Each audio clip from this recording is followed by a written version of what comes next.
மக்கள்களே, அனைவருக்கும் இரவு வணக்கம். அம்மா இப்போ என்ன சொல்ல போகிறேன்னா, பொம்பளை பிள்ளையாக இருந்தாலும் சரி, ஆம்பளை பிள்ளையாக இருந்தாலும் சரிங்க, பெற்றவங்க அம்மா அப்பா அவங்க மேலே எவ்வளோ பாசம் வச்சுருப்பாங்க. நாங்கள் ஒரு 100% வச்சுருந்தோம்னா, நீங்கள் ஒரு காவாசியாவது எங்கள் மேலே வைங்க.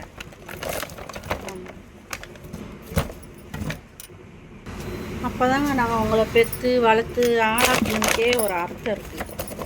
நம்ம பிள்ளைகளும் நம்ம பார்க்க வச்ச அளவுக்கு நம்ம பிள்ளைகளும் வச்சுருக்குங்களே அப்படின்னு நாங்களும் கொஞ்சம் எல்லோரும் பெற்றவங்க மனசை புரிஞ்சு நடந்துக்குங்க. ஏன் யார் பெற்றவங்களே புரிஞ்சுக்கிட மாட்டீங்க இந்த காலத்தில்?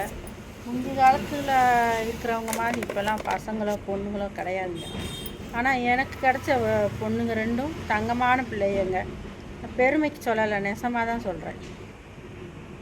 என் பொம்பளை பிள்ளைய ரெண்டும் பாசம் வச்ச அளவுக்கு, ஆனால் என் பையன் வச்சுருக்க மாட்டாங்க என் மேலே, அதையும் சொல்லிடுறேன்.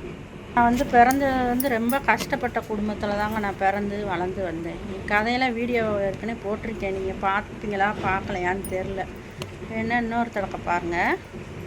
நான் வாழ்க்கையில் எவ்வளோக்கு எவ்வளோ கஷ்டப்பட்டனோ அந்த அளவுக்கு என் பிள்ளைகள்லாம் கஷ்டப்படக்கூடாதுன்னு ஒரு வைராக்கியமாக இருப்பேங்க. நம்ம பட்ட கஷ்டம் நம்ம பிள்ளைகளுக்கு ஒருபோதும் வரக்கூடாது அப்படின்னு சொல்லிட்டு சாமியை வேண்டாத நாள் இல்லை. அப்படி கோயிலில் போய் விளக்கு போடுவேன், செய்வேன். என் பிள்ளைய 3மே நல்லா படிச்சிருக்குங்க. அம்மா அப்பாலாம் பெருசாக எனக்கெலாம் நகை நட்டு எதுவும் போடலைங்க. 2 பவுன் நகை போட்டாங்க. அந்த 2 பவுனை பார்த்தீங்கன்னா, நானும் என் பிள்ளைகளுக்கு பெருசாக எதுவும் போடலை. 5 பவுனு தான் நகை போட்டோம். எனக்கு போட்ட 2 பவுனும் அந்த பிள்ளைக்கு கொடுத்துட்டு எக்ஸ்ட்ரா ஒரு 3 பவுன் எடுத்து என் பெரிய பிள்ளைக்கு போட்டேன். அவ்வளோதாங்க. அடுத்து சின்ன பிள்ளைக்கு பார்த்தீங்கன்னா, சின்ன பிள்ளைக்கு நகையே போடாமல் சொந்தங்கவும் அவங்க அப்படியே முழு மனசாக பொண்ணு கொடுத்தா போதும் அப்படின்னு சொல்லி அவங்கள ஏற்றுக்கிட்டாங்க. தம்பி ஒர்க் ஷாப் வச்சுருக்கான் திருப்பூரில். மூத்த பிள்ளைய கொடுக்கும்போது நகையே வேணாம், பொண்ணு கொடுத்தா போதுன்னு தான் சொன்னாங்க.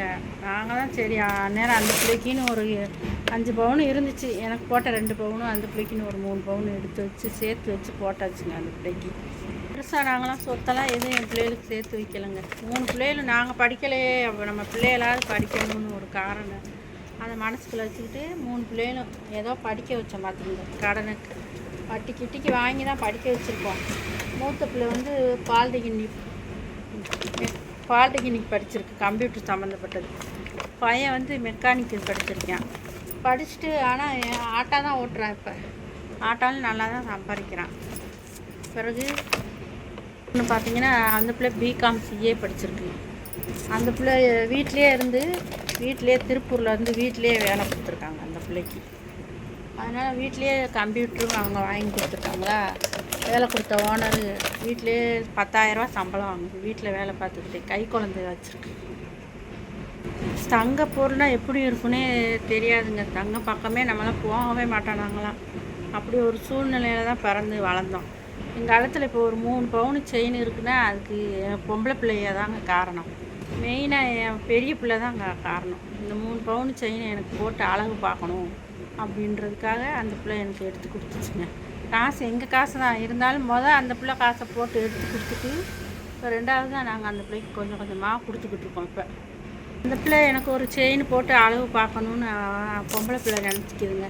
ஆனால் ஆம்பளை பையன் என்ன பண்ணுறான், நல்லா இருக்கட்டும் நல்லா இருக்க வேணான்னு சொல்லலை. அவன் தேவைக்கு அவனுக்கு மட்டும் செயின் போன வருஷம் செயின் எடுத்தான்.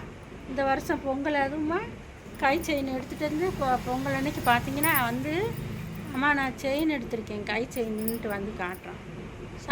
சந்தோஷப்பட வேண்டிய விஷயந்தான். பெத்த பிள்ளைய நம்ம முன்னாடி நல்லா இருந்தால் நல்லது தானே. அதை அதுக்கு சொல்லியிருந்தா எனக்கு கொஞ்சம் சந்தோஷமாக இருக்கும். எடுத்துகிட்டு காமிக்கிறாங்க, அதான் எனக்கு சங்கடமாக இருந்துச்சு.